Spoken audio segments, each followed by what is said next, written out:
కష్టాల్లో ఉన్న పేదలను ఆదుకునేందుకు మచ్చా గంగాధర్ చేసిన కృషి ప్రశంసనీయమని పలువురు పేర్కొన్నారు. కాకినాడ జగన్నాథపురం 19వ డివిజన్లో ఇటీవల మరణించిన సితార కుటుంబ సభ్యులు జనసేన పార్టీ నాయకులు మచ్చా గంగాధర్ ఆధ్వర్యంలో జనసేన నాయకులు వీరు మహిళలు కలిసి పరామర్శించి ప్రగాఢ సానుభూతిని తెలిపారు. తక్షణ సాయం మచ్చా గంగాధర్ జనసేన నాయకులతో కలిసి 2 నెలలకు సరిపడిన నిత్యావసర సరుకులు సితార కుటుంబ సభ్యులకు అందించారు. ఈ సందర్భంగా జనసేన వీర మహిళ మాట్లాడుతూ జనసేన పార్టీ అధ్యక్షులు డిప్యూటీ సీఎం కొణిదెల పవన్ కళ్యాణ్ ఆశయాల మేరకు తంగిల ఉదయ్ శ్రీనివాస్ స్ఫూర్తితో ఆంధ్రప్రదేశ్ సివిల్ సప్లైస్ చైర్మన్ తోట సుధీర్ సూచనల మేరకు జనసేన పార్టీ సీనియర్ నాయకులు మచ్చా గంగాధర్ చేసిన సామాజిక సేవా కార్యక్రమాలు ఇతరులకు స్ఫూర్తిదాయకంగా నిలుస్తున్నాయన్నారు. ఎక్కడైనా సరే ఏ ఒక్క ఇంట్లో బాధ కలిగి బాగా పేదవారు ఉన్నారో ఆ ఇంటికి వెళ్ళి పరామర్శించి వాళ్ళకి 2 నెలలు సరిపడగా వాళ్ళకి మరి సరుకులు వేయడం జరుగుతుంది. చాలా మంచి కార్యక్రమంలో మరి మన ఎంజీఆర్ గారు చేస్తున్నారు.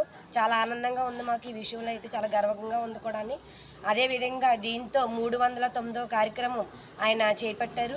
ఇంకా ఇలాంటి కార్యక్రమం మరి ఎన్నో చేసుకుంటూ ముందుకెళ్ళాలని అనుకుంటున్నాము.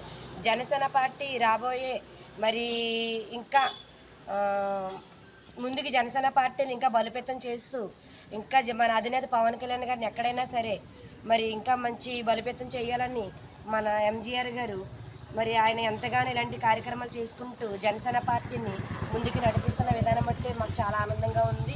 ఈరోజు 19వ వార్డులో సగరపు మహేష్ ఆ కుటుంబానికి ఈ విధంగా సానుభూతి తెలుపుతూ వాళ్ళకి 2 నెలలు సరిపడగా సరుకులు వేయించారు. మరి వాళ్ళకి మా 19వ వార్డు కమిటీ కుర్రోళ్ళ తరపు నుంచి మా వీర మహిళల తరపు నుంచి ఆయనకి ఎంజీఆర్ గారికి మా ధన్యవాదాలు తెలుపుకుంటున్నాం.